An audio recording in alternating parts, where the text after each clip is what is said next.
Noong nakaraang araw nga ay binalak naming magkapatid na takbuhin ang Pampanga papuntang Baguio. At nung nakita nga namin kung gaano kalayo ay hindi na namin itinuloy. Pero ngayong araw mga idol ay buo na ang loob namin na tapusin ang aming nasimulan.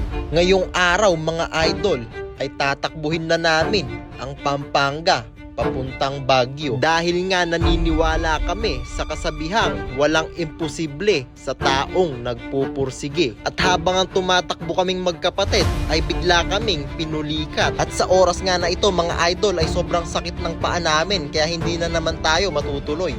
Paano mo isasakay yung 5 baboy sa kotse? Pwede ba yon? Oo, pwede. Sige, paano? Eh di 2 sa harap, 3 sa likod.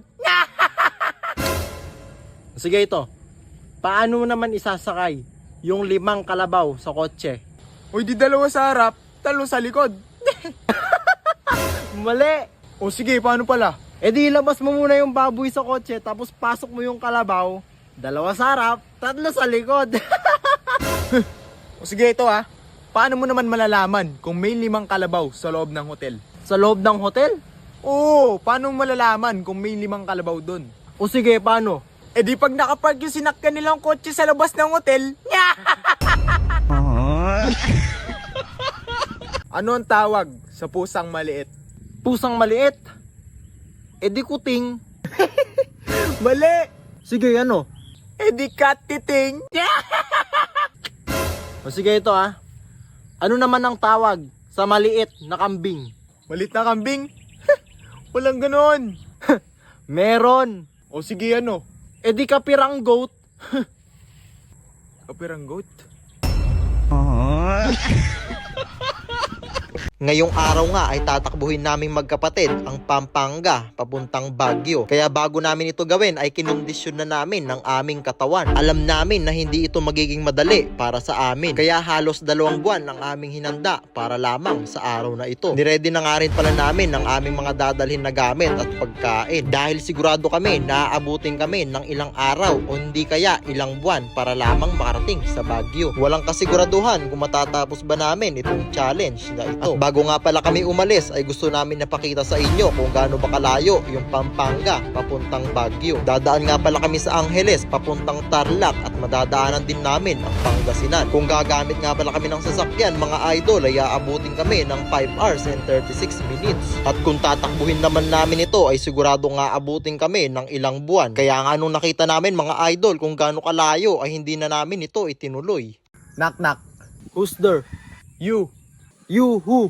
Yoo-hoo! Ito bigyan mo ako ng 6 na prutas na nagtatapos sa letter L.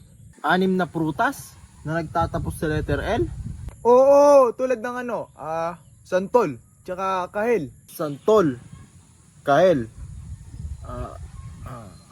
O ano pa? Teka, mahirap yun O ano, sirit na? O sige, sirit na. Eh di 5 santol, tsaka 1 kahel.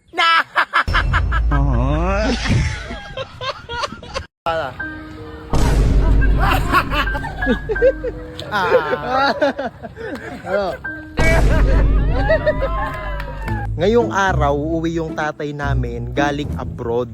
At ang maganda dito, hindi alam ng kapatid ko na uuwi yung papa namin. So ang plano namin ngayon is isusurprise siya. Bali ang gagawin namin, susunduin namin siya sa airport.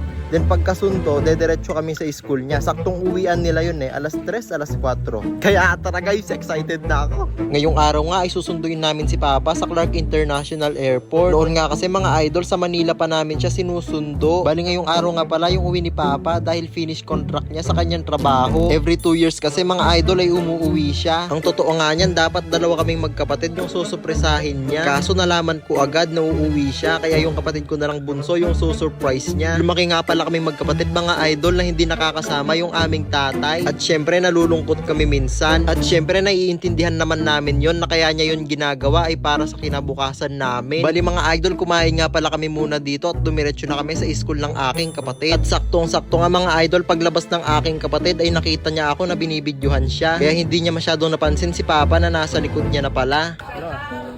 Anong gagawin mo? Ba't? Tawa.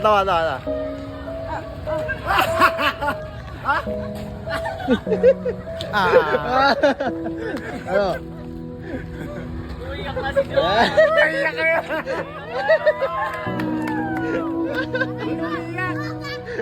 Ano yan? Ano yan? Uy, ay, hindi umiyak.